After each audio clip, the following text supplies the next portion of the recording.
So welcome to our training.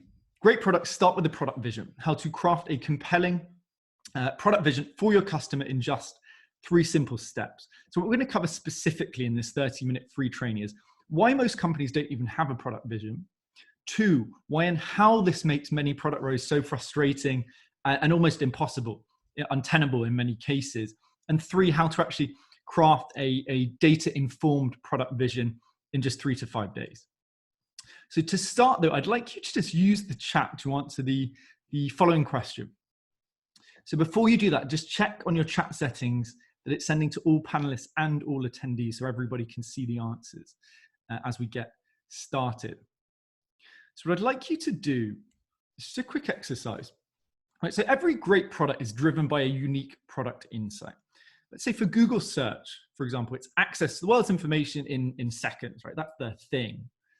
So what I'd like you to do is maybe take your current company or even a business idea you have and just write out what is your unique product insight in one sentence, right? What is that thing that users and customers uniquely value about your product? So just post it on the chat on the side. I'm just going to pause the screen share to check on any answers.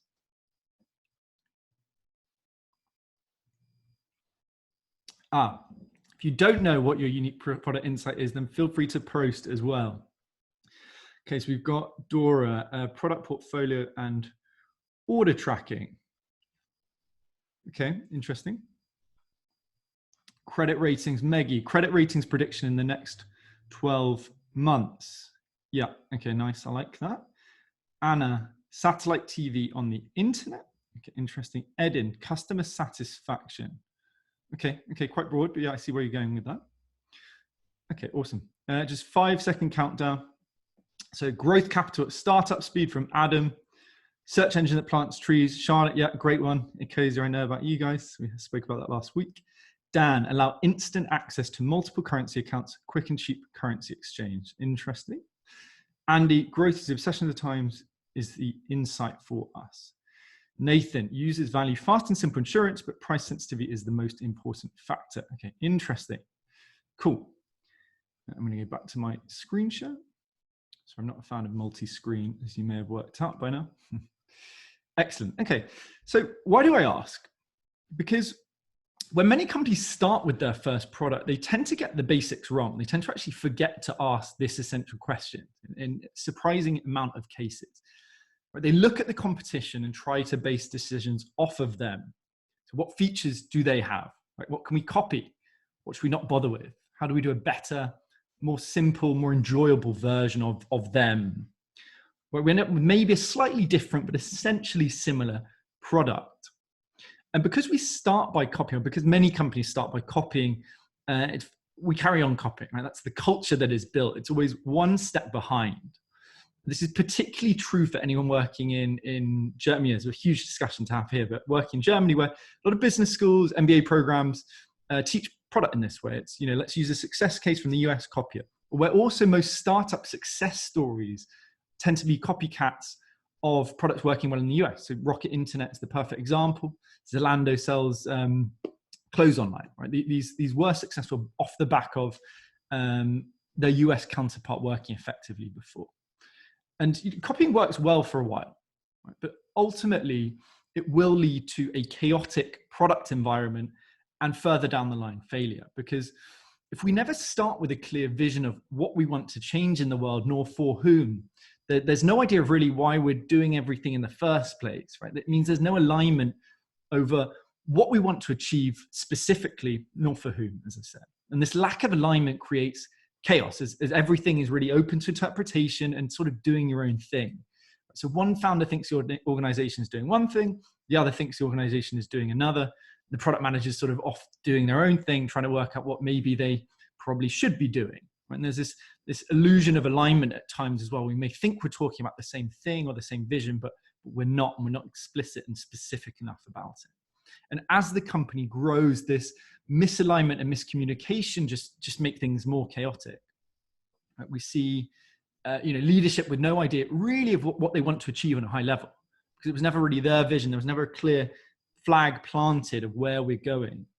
So so what tends to happen is they just try to do everything imaginable, or copy all of the features of all of the competition. And because they try to build, everything for everyone, they end up with usually a mediocre, over-engineered, feature-heavy product that nobody's actually interested in using. Right? No specific customer type is interested in using. And you, as the product manager, find yourself really in this feature factory, right? Just shipping more features as fast as possible. And the knee-jerk reaction we tend to see when there's not enough growth because we don't have a product that people are that excited about is that leadership tend to spend more and more money on sales, marketing, customer support in the hope of trying to force growth through, right? More features, more people, more potential customers. They tend to forget the one thing that really matters, which is really building just a few high-quality features for a very specific type of customer and doubling down on these features or these value opportunities that your very specific group of customers love about your product. And we talked a lot about that in a webinar back in August as well. So I won't go into more on that. But final point, when you find yourself in this kind of environment where there's real misalignment, you don't know what to prioritize, there's no frameworks in place, everybody's working a little bit on everything, nothing tying things together, ultimately the product tends to deliver no or very little value. And the product team is therefore delivering little value, and you end up burning through cash until ultimately the cash runs out at some point. Before we jump into actually how to get out of this feature factory, this negative spiral, what that first big step is, let me just give you a quick intro to myself so you have a little bit more context on sort of where these learnings are coming from. So I'm Henry Latham, founder of the Prod MBA. And since founding my first business whilst doing a solo trip to the Amazon back in 2012, I've been really obsessed with understanding what makes some product teams succeed and others fail. So I've spent 8 years working as a product founder and consultant, last year publishing my first book, Why Your Startup is Failing, on this space of product and startup success. So I now train other product managers and product owners to dramatically accelerate their careers with the Prod MBA, which is a part-time but very intense program where we teach you key skills of product discovery, product strategy, and leadership in practice by actually getting you to build a product from ideation to validation and onwards towards product market fit. So final thing, we typically work with product owners like Jack, who looking for a bit of a safe space to really experience the whole product cycle, coming up from idea all the way through to revenue. Heads of product as well, like Richard, looking to experience like what it really means to be lean and truly agile and sort of craft your own approach to product management. He's actually now running this business full time after generating revenue with his idea on the program. But yeah, enough on me and enough on the Prod MBA. So finally, before we jump into actually how we craft a compelling product vision to help you achieve more impact, more autonomy, and ultimately less stress as well in your work, let's address just one last obstacle that I see a lot of, see really holding a lot of product people back in their careers. In theory, and I suspect the reason why many of you got into product, I know I did myself, is that product roles sound great. It's problem solving, it's impact, it's autonomy, it's constant learning. But in reality, product roles can be extremely frustrating. And it tends to be, at least I really see it as almost entirely coming down to lack of product vision. Right? That's the tip of the iceberg, but a very big component of it. If your company has no product vision based around a clear customer, then nothing will change. We aren't talking about company vision here. Right? So that's a very different thing. The product vision is where we define very clearly what value we want to deliver with our product and to whom specifically. And what tends to happen is that many teams think they're being specific with the customer. They're not. And we'll come on to that in the three-step process a little bit later.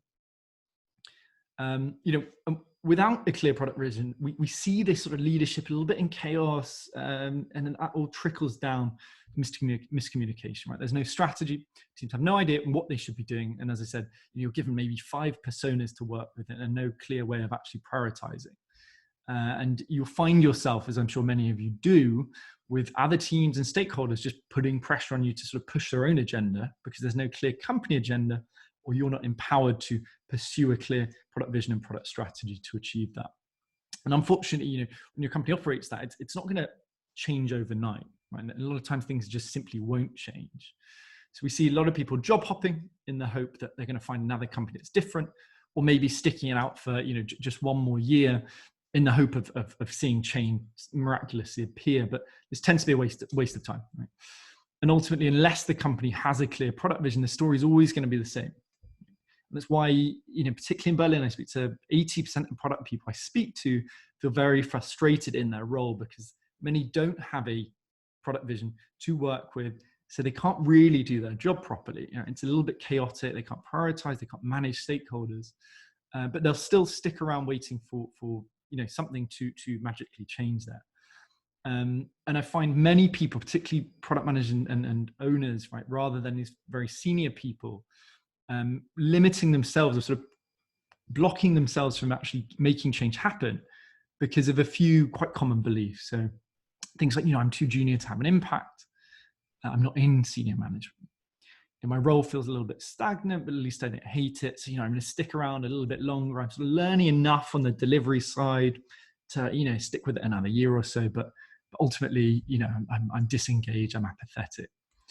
Or, I don't have the confidence or experience to try new things and actually build things from scratch or even reshape existing processes and how the organization operates.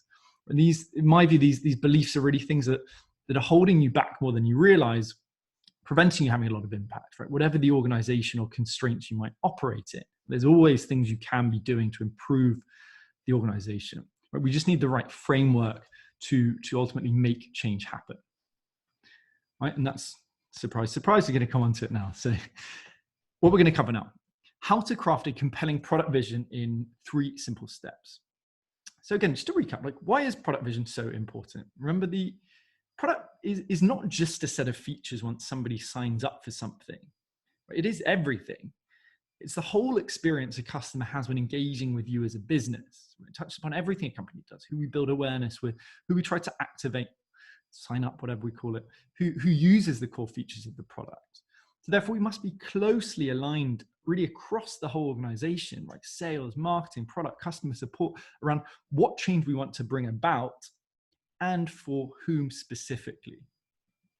And again, it seems obvious, but let's just be very clear about this, right? If we get this wrong, we're going to have massive drop off every step of the funnel. We're sort of building the wrong funnel because it's simply we're offering the wrong thing for the wrong person. Or maybe, sales targets one kind of customer, but the core product is built for another. Or the product team isn't clear on the 1 or 2 things the customer really values. So they go ahead and build a load of, low value features that confuse the core value proposition. And to craft our product vision, we need to go really specific and start with the basics. Right. Step 1 is really defining your niche. So who is your target customer? Again, everybody has personas. They sort of have an idea of this, but it's rarely specific. And you have to be very, very specific. We're going to define this in a live exercise in a minute. So remember, it can't be everyone or even a broad group like lawyers, because everybody doesn't care about your product, right? We may believe that everyone would benefit if they sort of, they just get the gist of it, but they never do and they never will. And, as Seth Godin, author Seth Godin says, everyone won't hear you, they won't understand you, and most of all, they won't act. We have to be very specific, and that comes within product. It's not a thing for sales over there, marketing over there. That is a product responsibility. So you have to ask yourself, who specifically is this change for, and where do we start? As an example, Mark Zuckerberg didn't launch Facebook as this worldwide thing. He launched a social network in 2004 for Harvard students only, right? Very specific, and everyone knows where Facebook is now. So this specific audience, right, this who, is what we call our niche, and is really the foundation for any successful product. So our niche is a specific, recognizable, distinct group of people that we want to target and ultimately sell our products to. Again, common mistake here, men or young men is not specific enough. If we go, John from down the street, who's always struggled to find a great job, that's very specific. We're getting very, very specific. And once we go specific, we want to really ignore the non-believers, right? So ignore those outside of our niche and only care about the opinion of those that are actually are open to trying and actually buying our products. And that, again, we talked about in a webinar a month ago. And this is really important. So again, To reiterate, because I'll talk about this every time I talk about product. Everybody in product understands the idea of customer personas. They usually have something there, but they rarely exclusively focus on one persona, that one person, that one niche that will derive massive value. They try to serve, if not everyone, sort of 3 people that are vaguely similar, but people that travel, but not very specific, right? And that is generally the downfall of most products. And remember, the goal of our product work is to convert some people from within our niche, right? So again, this specific group into what we call a high experience customer, someone who we have validated is getting a lot of value from our product and who will spread the word to other people in our niche about our product. So people, as shown the definition here, who we can really show we've given clear value to. They really get a lot of value from our product. So let's just pause for a couple of minutes. I'm going to set a timer for 2 minutes. And what I'm going to do is just ask you to write out a niche persona. This can be anything you think of, like a problem you have, problem a friend has, any sort of problem space you can think of. And I'd like you to try to come up with an idea from scratch, right? Something that's not from your current business, to not cloud your thinking. And I'll come on to that a little bit more after. So come up with any idea, any space, problem space that you can think of. And just answer the following question. So what is the niche broadly? What is their current situation? So what's that thing that's frustrating them or that pain point? What's their desired situation? So what are they really, really craving? Things like, what do they believe? Or what's holding them back maybe? What's pushing them forward? What kind of vocabulary do they use? So before we set the timer, I'm just going to do a quick example, right, to show you the kinds of things that are really important. It's not about gender, these kinds of things, these demographics, it's these psychographic that is important. So what is our niche? Product managers, product owners. What is their current situation? And it's not about 1 year experience, 5 years experience. It is frustration, feeling stagnated, fed up with over theoretical courses when it comes to upskilling. What's their desired situation? We're talking about autonomy, purpose, building great products, these kinds of high level things. What do they believe? What are things that we can play with here? So, things like they can't get autonomy and purpose in their current company or current role, right? Or that there aren't solutions that are really going to help them take that step up when it comes to their product career. And vocab, things like Scrum, Feature Factory, product, stakeholders, prioritization, etc. So I'm just going to start a 2-minute timer.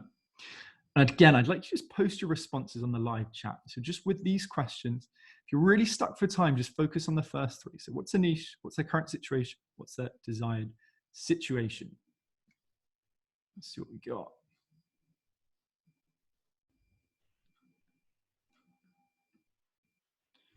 Okay, so I'm just going to 2-minute timer just started.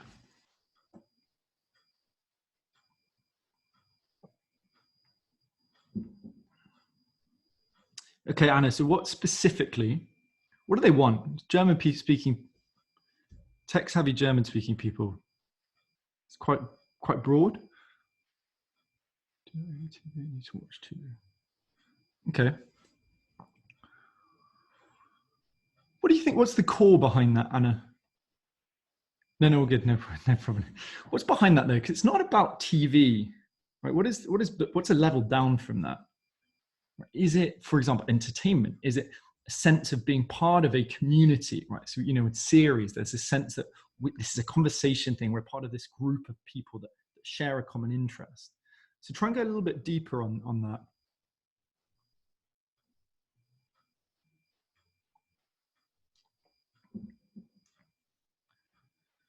Full-time work in the city. Okay, cool. Yeah, Megan, go deeper as well. So full-time work in the city. What do they want? What's frustrating them? What obstacles they face? So Dora, tech and business, we're going to shift career into product management. Okay, cool. Interesting. That's a great example. I'm going to come back to this one. So they want to know about current affairs. Okay, interesting situation. Want to cook healthy food but have no time, from Maggie. Cool. So just 30 seconds left.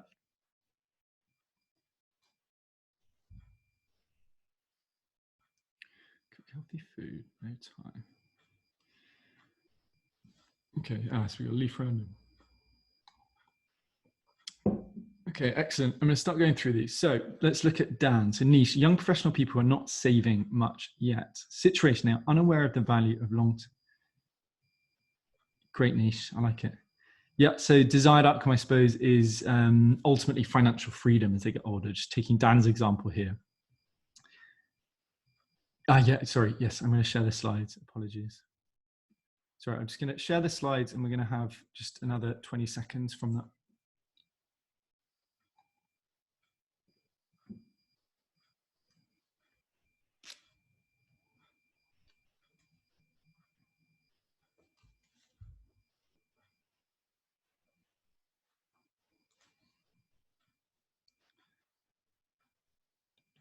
This is a great exercise to do regularly. So I would suggest screenshotting this as well. Just have this visible on your, maybe on your desktop somewhere. Okay, excellent. I'm just going to go back to our questions. Okay, excellent. I'm just going to bring this across so everyone can see. Let's just look at a couple of examples. I don't want to spend too long here. Okay, cool. So what have we got? Yes, Dan's one. I love this. I think it's a great example, right? So we're going young professional people. It's that broad audience, but specifically who are not saving much yet. Current situation is not even a visible frustration, interesting, right? Sort of unawareness of the value of long-term investing. However, desired outcome is obviously a strong one there. It's financial freedom. The vehicle is some way of making them aware of the value of long-term investing.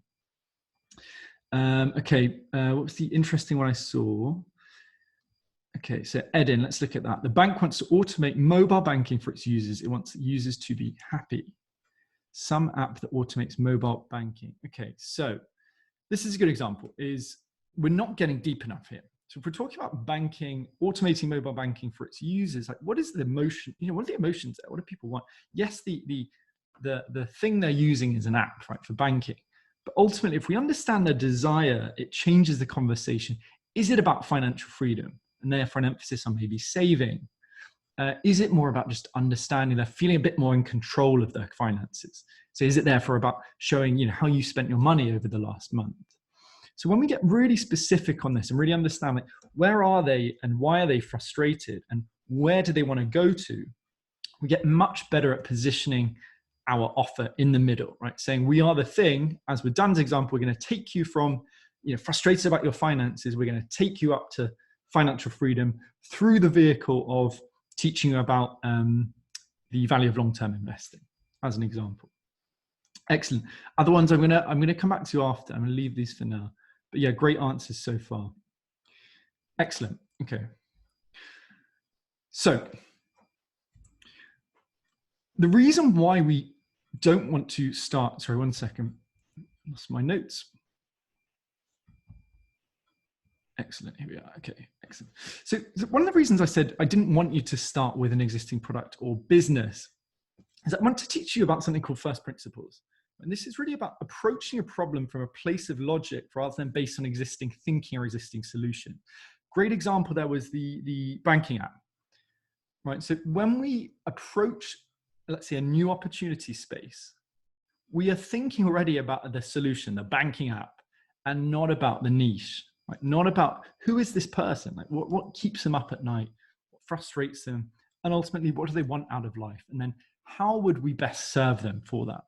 We want to avoid that. So we try to approach a problem from a place of logic rather than based on existing thinking or looking at thinking about existing solutions or looking at the competition. Because as I've said, many companies look to the competition for ideas or try to build something for everyone or a very broad audience. So they don't really have a good idea of who their customer is, what frustrates them, and what their ideal situation is.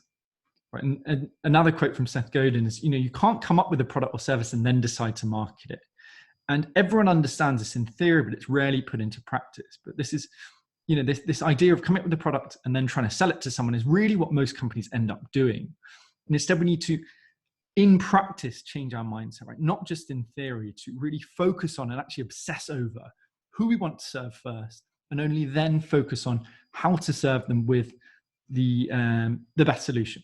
So we come up with the best idea possible rather than just a variation of what already exists. And this is the true meaning of innovation.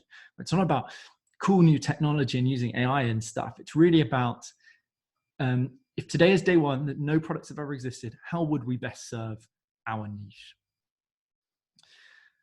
On to step 2. So once we've defined a very specific niche and got deep into these emotional things, their desires, frustrations, not the surface level, do they wear glasses or not? Are they man, female? We go very deep on these things and really understand them. Then we want to start actually validating our niche pain points. So once we've defined the key assumptions about our niche, we need to actually validate these with speaking to people from our niche, right? Remember, these are assumptions until we prove them to be true. Even if you worked on a business for 10 years, you still need to go back and really run through these assumptions to be crystal clear on them. And to do so, we need to set up 10 discovery calls. Or some people call it user interviews, in order to understand who our niche is, what really frustrates them, and what their ideal situation would be, so that in our final step 3, we can actually understand what opportunities there are to serve our niche and ultimately define our product vision. And to do so, we simply need to reach out to 100 people from our niche. We covered some tactics to do this in the product idea MBA, but essentially just add them, right? It doesn't matter what your product title is, doesn't matter, what your profile picture looks like. Simply add 100 people from your niche. Based on experience doing this, you can assume that roughly 50 are going to accept, and then maybe 25 will engage when you start actually speaking to them. And the goal is the outcome we're looking for is to try to set up 10 discovery calls from these 25 conversations. Right? And we start those conversations simply by saying, hey, I'm just doing some research about product management.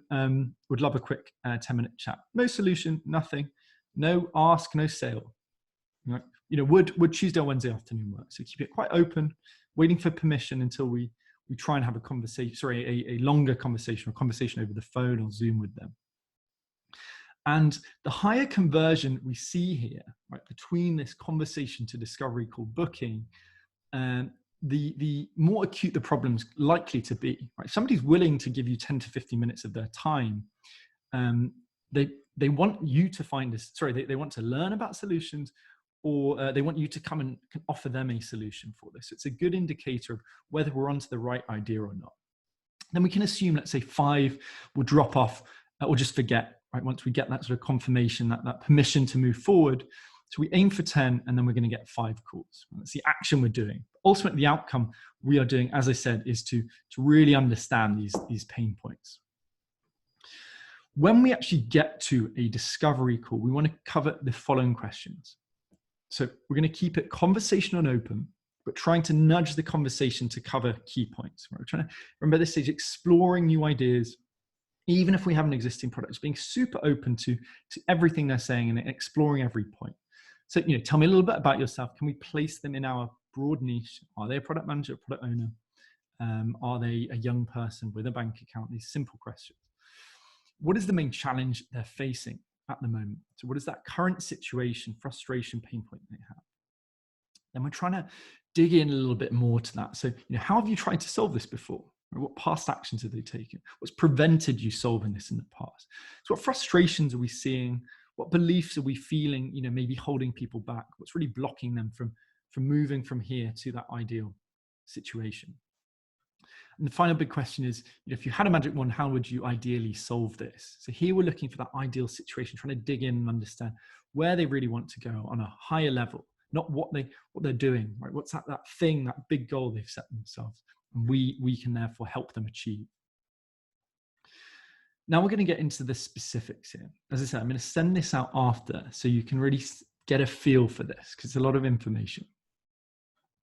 But as you're listening, right, so what tends to happen, or what a lot of you exercises say, just write loads of notes as you're doing, or you have somebody else writing all the notes. But ultimately, we never bother looking at those again. We've got other stuff to do. So what we want to do is just write down a maximum of 5 keywords or phrases for each question. So as we're doing the call, we have this up, we have our questions on the left, and we have empty cells on the right. And we're just writing down some couple of keywords for each point. So let's use a real example here from interview I did with someone called Constantine.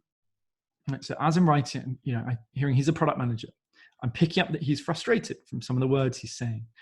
Main challenges, frustrations are things like stuck in a feature factory, tried to solve it with courses, but they are too theoretical.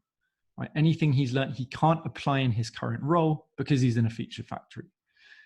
ideas he mentioned, things like mentorship, community of product managers, these sort of opportunities we're seeing that we could explore, but are not going to obviously commit to yet. And once we have the results of this discovery call, this conversation, ultimately, once we've interviewed 5 to 10 people from our niche, right, we can start drawing out these key learnings in actually a very methodical way. Right? I've only filled 2 out here, so you can see Constantine and John. But as you can see on the left, what we're doing is we're writing out the key problems we heard about. For example, courses are too theoretical. His current role, stuck in a feature factory, prevents actually practicing good process. It's not about, no idea about what product is. Read all the books, read all the articles. It's about actually applying this stuff in practice. And then for each interview, we're simply putting a 1 in the column if the problem was a problem. Right? So this list on the left, we're going to have maybe 20 things. For each person, we put a 1 if that came up in the conversation. Right? And finally, what we do is we start getting a total at the end. Right? So did it happen for all 5 people? As we scale this up to 10, 20, 30, we're going to start seeing some really obvious trends appearing here. As I said, we start seeing key pain points emerging, key pain points, frustrations emerging. So that courses are too theoretical. My current role is a feature factory and doesn't have the autonomy to experience what the full product process is like.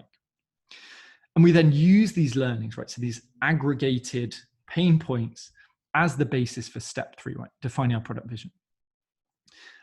Final point on this, I think this is super important and a bit of a anti-pattern with lean, is that the goal is to be data informed, not data driven. We want to be careful to assess how acute the problem was and also what maybe wasn't mentioned. It's not about simply quantifying this, right? Having a nice tally of totals. It looks really nice. We've got a really nice round numbers there. But the number of occurrences may not reveal what is the true opportunity, right? What wasn't mentioned, or maybe there's one thing that 2 people mentioned, but that is a massive opportunity. So we want to really be data informed, right? Use this data to guide our decision making, but also use our own judgment to determine what to focus on. The more experience we have in the domain, the more we should value our judgment, right? If we're suddenly working on a medical app and we've never worked on anything related to medicine before, then, or even B2B or whatever, then we want to be a bit more cautious, a bit more data driven than data informed in that case. And then finally, we now want to actually convert our niche's pain points into product opportunities and ultimately to actually craft our product vision. So to do so, we take our aggregated pain points, and to craft our product vision, we simply want to flip the problems into opportunities. So too theoretical becomes really practical. Too slow means we're going to be lightning fast. So we're just flipping these pain points. We're taking the frustration down here, like, oh my God, my email is really fucking slow, to here, wow, I got through my email in 30 seconds each day. And that's the goal of what we're trying to do. It's the promise we're making. And remember, we're that vehicle that positions ourselves in the middle to say, we know your pain point, we understand it, we're going to take you up to this ideal scenario. And as I said, once we have 1 or 2 acute problems, not 5, not 6, just 1 or maybe 2, we then craft those flipped problems, so these opportunities, right? Practical, safe space to experience full product lifecycle, and we package them into a product vision without even building a solution at the beginning. We can do this with an existing product to reshape where we're going with it. We should do this from scratch at the beginning, not even thinking about the solution, right? Crafting our ideal. As an example, let's just use the vision statement that we started with the Product MBA, which is a practical, safe space to experience building a product from idea to validation and beyond. So practical, we're taking from too theoretical. Safe space relates to this frustration, feature factory, lack of autonomy, inability to practice things in their current role. And we talk about this sort of full product life cycle, right? From idea to validation, which is something that wasn't mentioned, but we picked up that this is a strong desire. Some people want to launch a business eventually. Some people want to lead product in their companies. So they want this experience. We felt this would be a valuable thing to promise them.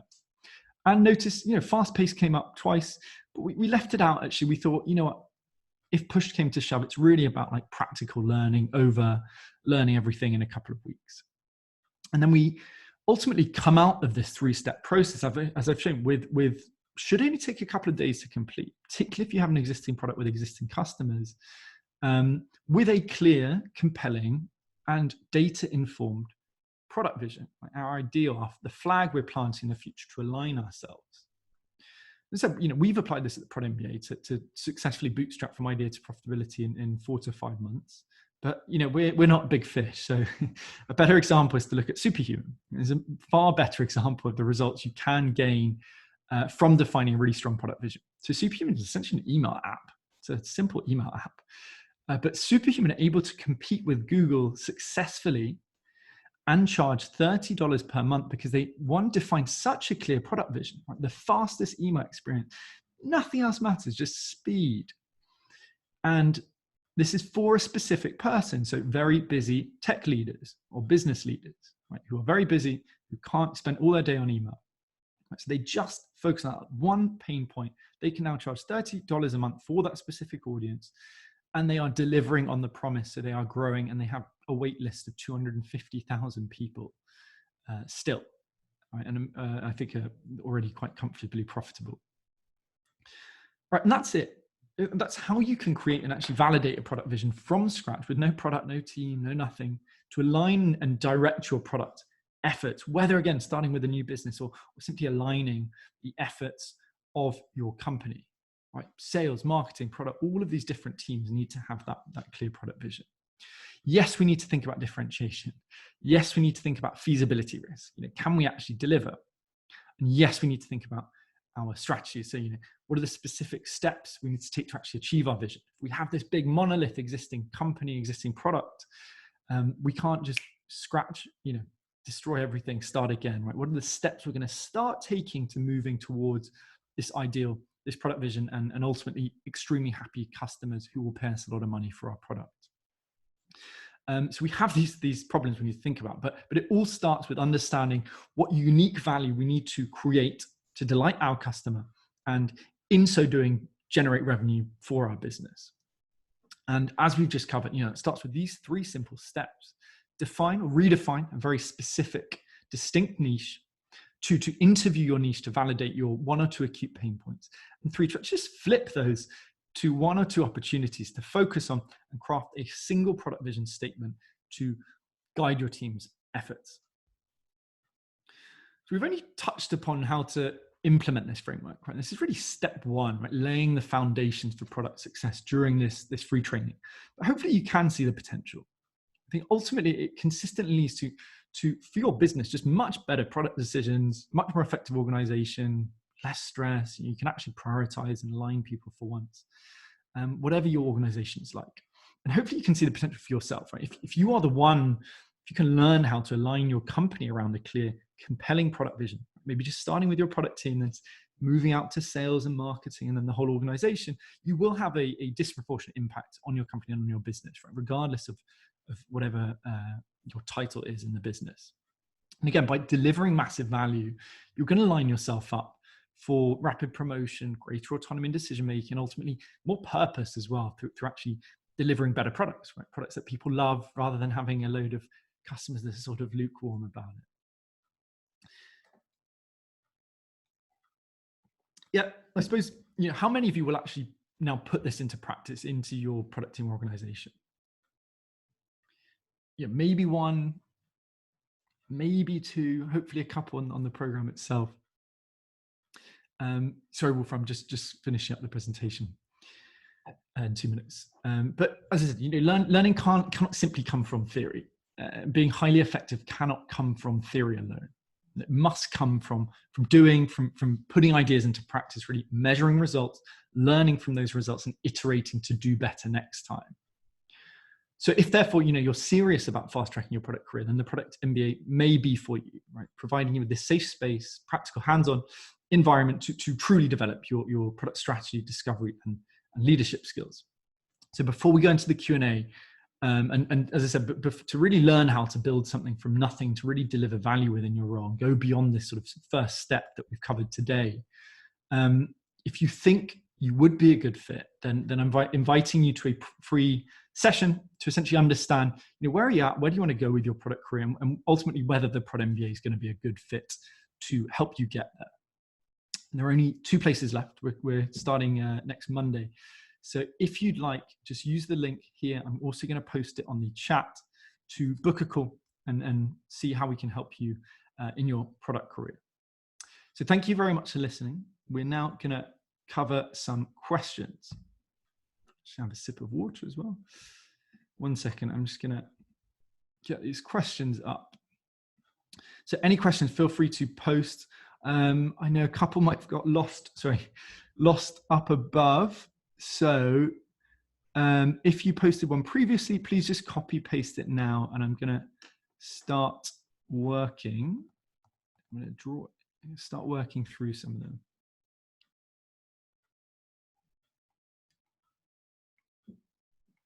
Okay, cool. So who we got? We've got Andy. Oh, we've got both. Okay. Andy, I'm going to cover your first question. Well, most recently, the 310 one. So, sorry, final link as well. There you go. So first question from Andy. Narrative and approach revolves around idea to product to income. Do you see value in doing this retrospectively, almost as an audit on current and live products? Yeah, we talked about this on, we had a call, Andy, just for everyone else, a week or 2 ago.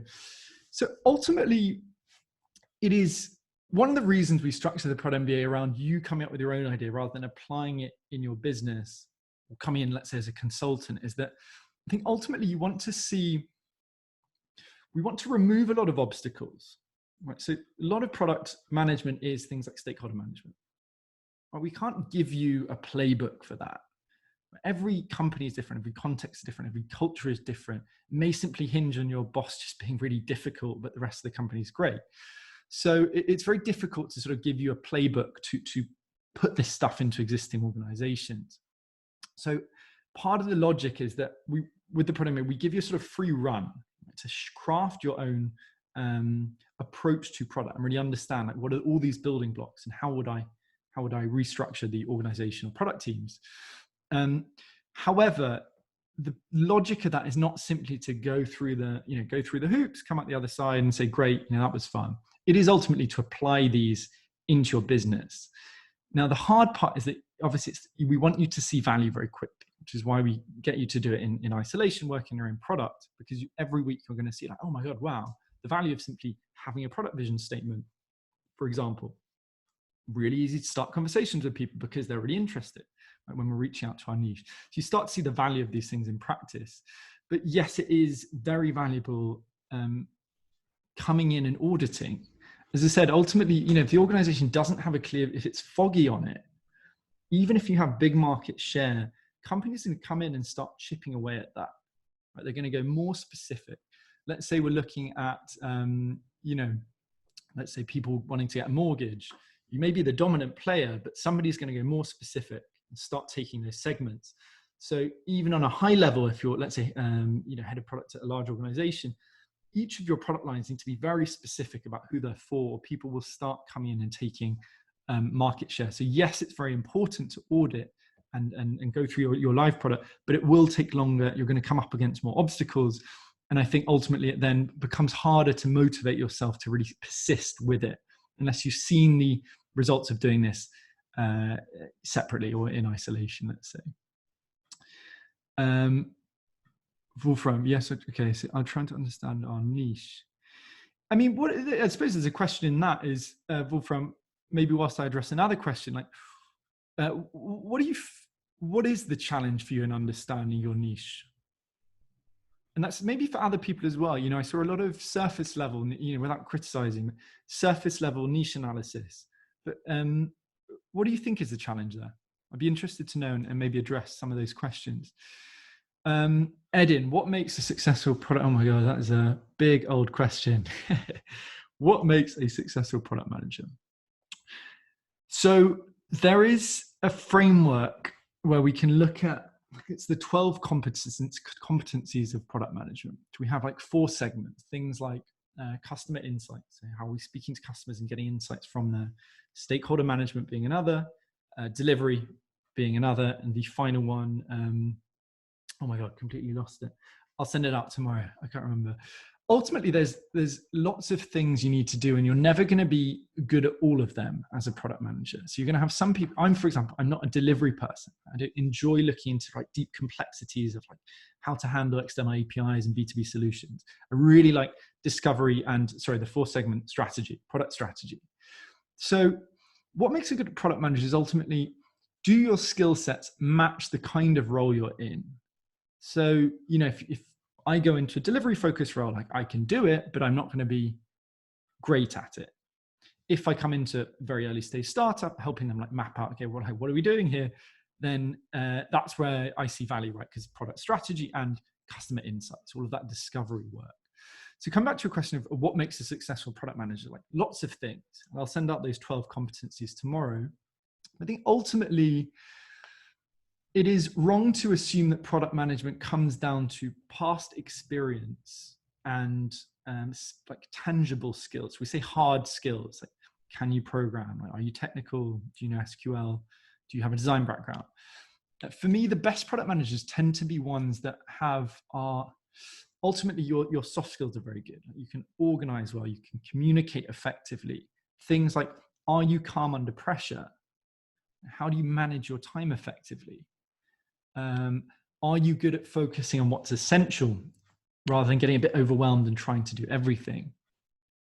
So there is no formula, but I think ultimately, and I talk about this a lot in the book, for me, it really starts with the foundation. So are you able to be mindful so that you can detach yourself from your ideas effectively? Are you able to be robust? So can you deal with failure and uncertainty and frustrating people and situations? Can you persist? And thirdly, can you focus on the essentials? Can you cut out all the noise, even when there's pressure, to get results and say, no, we're doing this one thing and we're going to do it really, really well. And we're going to push everything else aside. That's really the foundation. I think on top of that, it's team management, a lean process, right? When it comes to executing that, knowing whether you're at Scrum or Sprint or Kanban, Scrum or Kanban, what is the specific approach that makes sense in this context? So there's no clear answer. I think it's really building out your competencies to be best in the role you're currently in. Sorry, a lot of questions. So Andy, I'm going to come back to yours because you've already had a question. Arnold, how far ahead should I set my product roadmap? 1 year ahead. Now, this is a very common mistake in product management. So ultimately, we have to, in many companies, we need to set a roadmap because things like, for example, founders need to share with investors like what the roadmap is, try to build up excitement for, hey, look, if we're going to raise money off you in a year, this is what we're going to deliver, and we want you to follow and be part of our exciting journey. So we have that bias. Secondly, we obviously in organizations with sales teams, they need to understand, okay, what are we building? What do we therefore need to sell? So it really depends on the context. I mean, ideally, if we are particularly in an early stage business, we don't want a roadmap. We want a very lean approach. And that ultimately means that what we do is determined by what we did before. So we build something, we say, okay, we'll start with a hypothesis. Like, if we, let's say, let's use Superhuman, make our email app really, really fast. Let's say reading and sending an email takes 2 seconds rather than 10 seconds. Like, how will that affect our metrics? To define that, set our hypothesis, we build something. So we test out that feature. We measure the results. So was it faster first? And did people value that? Maybe sending out a survey, NPS score, for example, or we use something called the product market fit engine as well to work out, okay, did that help ultimately? And then when we learn from that, then we define what we do next. So if we go, wow, great, people love the fact we made email faster. Why don't we make it even faster now? Yet we can't plan that ahead, because if actually we go, let's try really fast email, and people go, I don't care, then we simply leave that and we pivot and try something else. And we say, okay, let's try another type of value proposition. So for early stage where there's lots of uncertainty and lots of unknowns, we don't want a roadmap. In larger organizations, we need one. How far ahead? No idea. Completely depends. Depends on the realities and then demands set on you. But ultimately we want to try and be as flexible as possible. Now, in environments where we validated our product vision is something that people really love, like the unique product insight is something they love. So really fast email, then we simply keep doubling down on that. So if it's one thing like speed, we can set that for a year and just go after that until we hit a specific outcome we're looking for. If it's one or two things, maybe we try and break the roadmap up to focus on those two areas of value creation. But yeah, it really depends. Sharif, how do we apply this in the B2B space where business processes are so entwined that it becomes difficult to focus on one or two areas as the processes are highly coupled? Yeah, it is much harder in B2B, right? You have, it is more difficult, but again, a mistake that I see a lot of, maybe more so in Germany than the UK, is ultimately a lot of B2B companies can be started by salespeople or business people. And when that happens, things tend to be very sales-led. So it's like, all that matters is metrics of conversion. Like how many calls are we having? How many sales did we make? And afterwards it's saying, oh shit, we now need to we build these things. We promised a lot of them. It works, but ultimately you're never going to move into a blue ocean because again, you're going to be trying to serve lots of different types of customer and coming out with a slightly, what do you call it? Frankenstein product, right? Sort of serving 3 or 4 different types of customer. So my recommendation there is to just always be really closely aligned with particularly your sales teams. That ultimately they're like UX researchers, right? They're the guys speaking to your customers all the time. And what you want to do, and you can use this, the Lightning Decision Jam workshop that I've mentioned before, drop me an email if you'd like access to that. I'll send you a template, is to ultimately let's say every couple of weeks or every month, just realign around, okay, who are we trying to target? Does our sales process align with our product process? And even if you don't agree, at least with a workshop, you can see that there's misalignment or disagreement there, which people go, oh shit, we need to try and solve that. So yes, it's going to be a little bit difficult in a sales-led organization, but again, we can really try and align, particularly our sales team and our product team there. Hopefully that helps.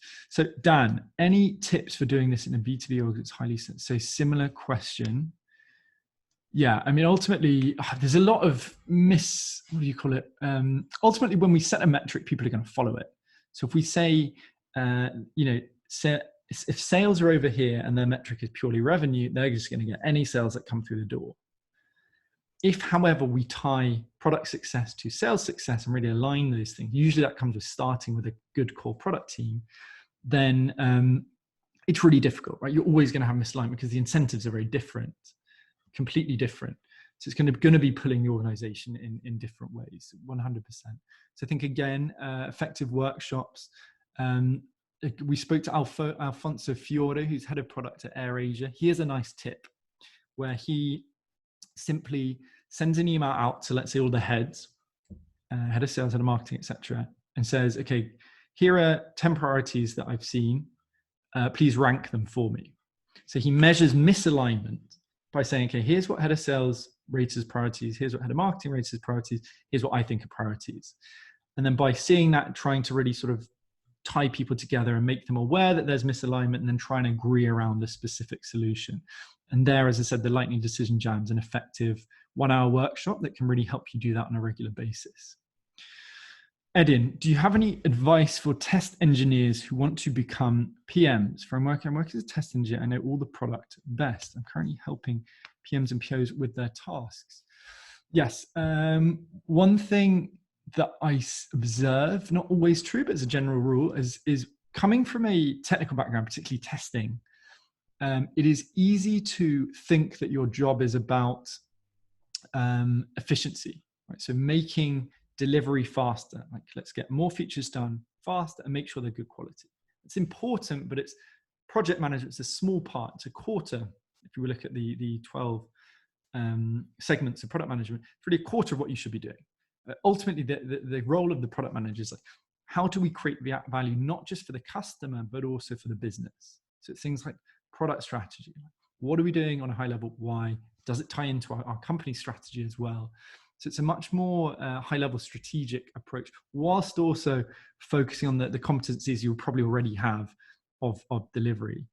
If you want, though, let's have a conversation, a one-on-one on that, because it's really going to depend on your specific background, what kind of things you're interested in, and ultimately, you know, would becoming a PM or PO mixed up a bit, but would that be the kind of path you want to go down?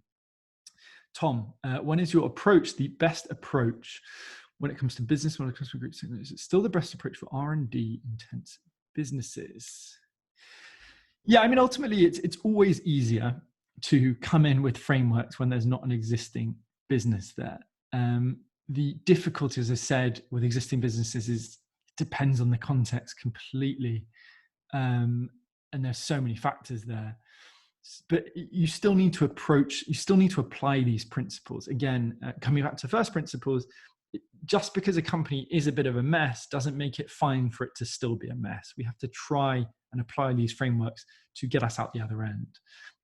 And there's a webinar on my YouTube channel that I'll post tomorrow, where we cover actually some specific steps for like how to start integrating some of these ideas in your company, even where it's a bit chaotic and maybe you don't have that much autonomy.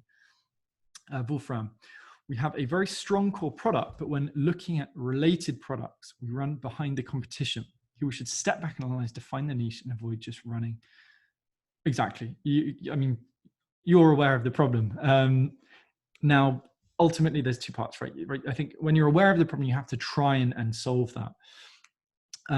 But it's a very different type of approach to decision making, right? We're suddenly saying, oh, everything's uncertain, so we need to experiment and we're not sure what we should do, versus everything's very certain and we can plan 2 years ahead and we're simply going to build the features that the competition has. So yes, you need to step back and analyze. And again, it's not rocket science. You know, I've always been surprised at the lack of UX research is done. People assume we need to do the perfect user interface. So we need a special room for it with a, one-way window and professional tester coming in that we're going to pay, $1,000 a day to do this. Go to your local Starbucks, literally speak to 5 people, say, look, I'm going to buy you a coffee. Reach out to friends as well.